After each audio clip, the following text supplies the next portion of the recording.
Hello friends, Heidi here from Rain Country. God is good all the time. And today I'm going to show you how you can make your own inserts for your different shoes and boots and whatever, just to give them a little more cushion, make them more comfortable.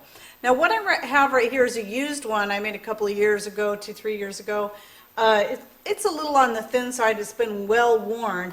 And I currently have them in my Converse tennis shoes, because anyone who wears the Converse Chuck Taylor type shoes knows that they tend to be a little hard on the bottom. And I like to, because I'm on my feet so much during the day, I like to have a little bit more cush than that.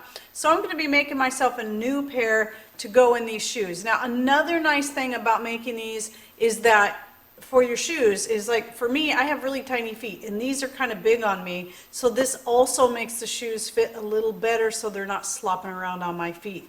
And so I'm going to be using this insert as my template to make another pair. Now if you don't already have one of these made up, obviously, because I'm teaching you how, a lot of times in your shoes you can get in there and you can remove even if it's just that top thin layer, and you can use that as your template.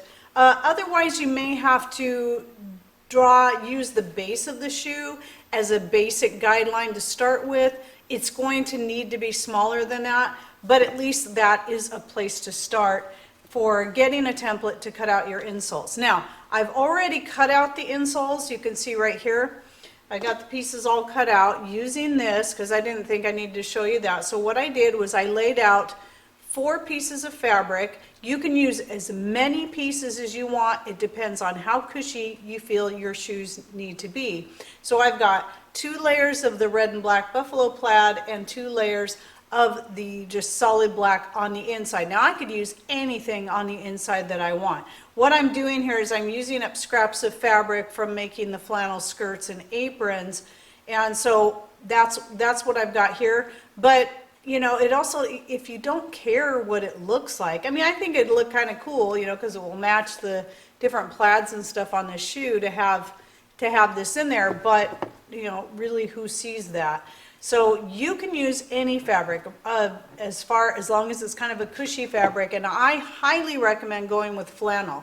Now right here is a flannel pillowcase. I was going to use this as the liner for the insoles, but I found this is a real thick flannel, and I found it at a garage sale. Whenever I find flannel sheets, well, pretty much any sheets, as long as they're in good condition, but especially flannel at garage sales, I always nab them up because flannel can be used in so many things. As you may have seen in previous videos of making your homemade feminine napkins, of making your homemade support top for ladies with the pad on the inside, I use the flannel for that, and this would be a really good one because it's pretty thick, but I decided just to go ahead and use the black scraps.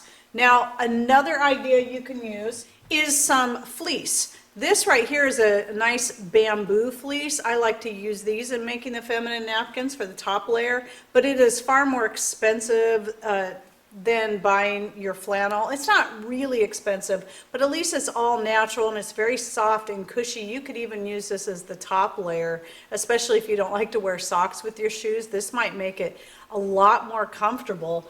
Personally, I like to wear socks, so it doesn't matter. But if you do, then the fleece is really recommended, but the flannel is going to be very soft and comfortable on your feet. So what I'm going to do is I'm going to bring the camera down here, and since I already got the 4 pieces, notice they have a shape, and they're made so they can go either way. I'm just going to go ahead and get sewing on this so you can see how I do it. Okay, so if you're new to my videos, I just recently started a series on how to sew. And you know, just basic sewing tips 101. And one thing, I've only got 1 video out so far. One thing I forgot to mention in that first video about threading the machine is that to make sure that you have your sewing machine needle facing the right way. That's very important. You can have it backwards. So when you put your machine needle into, you got to insert it up this way into the machine. Make sure the flat side is pointed back, the rounded side is pointed towards you. If you get it backwards, it's going to really mess up your stitching. So make sure you check that, and I'm sorry I forgot to say that in my previous video. So anyway, now what I'm going to do is I've got this together. Flannel tends to stick together, as you can see, it's picking up everything, every thread, every dog hair, but it tends to stick together pretty good on its own. However, if you feel you need to, I would recommend going ahead and putting a couple of straight pins in there just to make sure your pieces do not slide around. And obviously, if you're using more layers in this, you're going to need to pin it because they, you know, even with the flannel with too many layers, it does tend to want to separate. Now, one option to sew this together if you really don't want your seams on the outside is to turn, you know, put the two right sides of the outside pieces together and then stitch it down and turn the whole thing, and like maybe right here, turn it from the back of the heel, or even from this right here, because this might be the least likely place to show or to bother you. And then just, you know, do a really close straight stitch with this folded under. Now, when I'm talking about things like any kind of padding, whether it be shoes or in the support tops or even in the feminine napkins, I prefer to have the seams on the outside because I'm going to zigzag across there. That's going to give a flatter, thinner edge. Whereas if you have it folded, it might look nicer, but it's just going to make a thick edge, and I try to avoid that when it comes to any of this kind of stuff because that's one less thing to add bulk and cause it to rub. Let me move this pin up here because the first thing you need to do, I almost forgot, I'm going to move this one down here, is you need to stitch down the center. Now you can see here I've got some stitching going like this, and however you do it is totally up to you. You can do it like just a couple of things like that. For the pads and the shoes, I like to kind of do an S shape. So making sure this is on a straight stitch for this. You don't have to be perfect about it. Remember, it's just an insole. So I just kind of let the machine pull it through as I turn it from side to side gently. And you can do these closer together because basically you're kind of quilting it. What this is going to do is it's going to prevent the inner layers from sliding around and bunching up when you wash, because that's one of the great things about making your own insoles or inserts is that you can wash them. Unlike the Dr. Scholl's ones you can buy, there's foam rubber. You really don't want to throw those in the wash. It's going to destroy them. Okay, now this isn't straight. It isn't beautiful. However, it's going to work. It's going to hold that in place. So now that I've got that like that, all I have to do then is start from any place along the edge. I'm going to put this on zigzag and I'm going to set it on a somewhat tight stitch. I'm not going to do a satin stitch. I usually don't do that because I don't find it necessary. It takes a long time to do a satin stitch, which is your zigzag stitch really tight together where you see absolutely no gaps. Where here you can see the zigzag, actually see the zigzag. The satin stitch makes it so it's so tight that it looks like one big solid chunk of thread. So anyway, I just want this good enough to really hold down those edges. Flannel, it does fray some, but only to a point, and then it tends to hold. I've done things where I didn't even bother hemming flannel at all, and wore it, made shirts and different things like that. So anyway, I'm just working all the way around the circumference of the insert. I got a little bit of fold there, no biggie.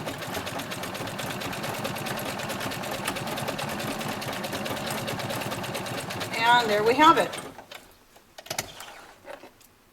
And then at that point you can just snip off, you want to snip off your threads, but you can also trim off any weird corners or anything like that on your fabric. So then you just stick it inside your shoe or your boot, whatever it is that you need that in, and then it's ready to go. And once, it might take a little adjustment the first time you wear it, or, you know, but it's going to flatten out nicely, and it will stay in place. I love flannel because for so many reasons, and one being that it's absorbent, so if your feet sweat a lot, mine don't, but if your feet sweat a lot, this is nice to have because it's going to absorb the sweat. But the flannel also helps grip and stay in place. It's not going to slide around. You don't need any rubber in there like on those store-bought inserts. And this saves you so much money. And again, I love the fact that I can take these out and just throw them in the wash whenever I want, which is what I'm going to do with these ones before I put them in another pair of shoes. So let's go ahead and do the other one. Okay, I already sewed all the way around the edge and didn't just now realize I had a straight stitch. I want to use a zigzag stitch. That's going to be better. It's going to hold it better and help keep it from fraying better. But if you're going to turn it, using a straight stitch is better. If you're going to stitch it from the inside and then turn it after you have it stitched together, then you're going to want to use a straight stitch for that. But since this is on the outside, the zigzag stitch is really the best. Okay, and there we have it. There's the second one complete. Pretty quick, pretty easy. Again, nothing fancy, just something that works, that I can put inside my shoes to give me more comfort and make the shoes fit a little bit better.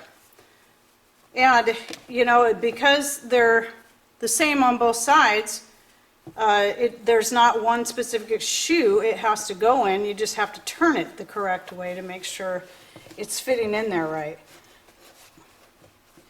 And there we go. See, I find this particular shape seems to work in almost all of my shoes and boots. But you may still have to tailor it, especially if you wear really pointy cowboy boots or something, because cowboy boots are the other thing that I like to have my inserts in. Because I have a hard time finding cowboy boots that fit right or are cushy enough, a lot like the Converse. They're all, you know, I love Converse, I love cowboy boots, but those are the biggest issues, is the hard bottom and the fact that they always tend to be just a little bit loose for my tiny feet. Okay, well that's it. It's really that simple. Make your own insoles or inserts for your shoes, or maybe you need to replace some old insoles. In that case, you may want to thicken it up even more, add several layers, as many as you want. Just keep in mind that when you sew through them, the more layers you have, the harder it's going to be to sew through all of the layers. But flannel's pretty simple to sew through, even when you have quite a few layers in there. And you can just use scrap material, you can use garage sale fine material. Again, I recommend flannel or the fleece, especially the bamboo fleece. I'll go ahead and link to the bamboo fleece below if you want to find this. Originally when I bought it, it said organic, but I think all bamboo is probably organic anyway. I think it's probably pretty safe. It's going to be a safer choice really than cotton, but especially if you're going to go barefoot, if you don't like to wear socks, then I do recommend going with the bamboo. But I wear socks, so I don't worry about whether or not it's organic or not. So anyway, you know, and really, if you just look like that, look how cute that looks. It matches the shoe. The shoe's got all these different plaids around there, and I like it. So, but it doesn't really matter what it looks like, because most likely no one else is going to see it but you anyway. Now, one more thing I wanted to point out, aside from the fact that these are incredibly cheap to make and very easy, and so you're saving a lot of money, and the fact that you can just throw these in the wash whenever you want. You can custom fit them, unlike the ones you buy at the store. I buy the smallest ones I can when I used to buy them, and I'd still have to cut about half of them away to make them fit my feet, so I felt like I was wasting so much money.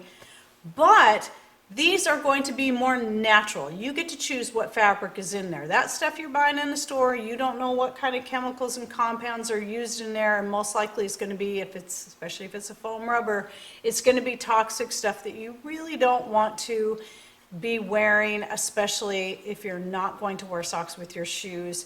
It's just, I just think that's something you should really avoid. Okay, well I hope you enjoyed this video and that you learned something new. Thanks for watching. Take care, and God bless.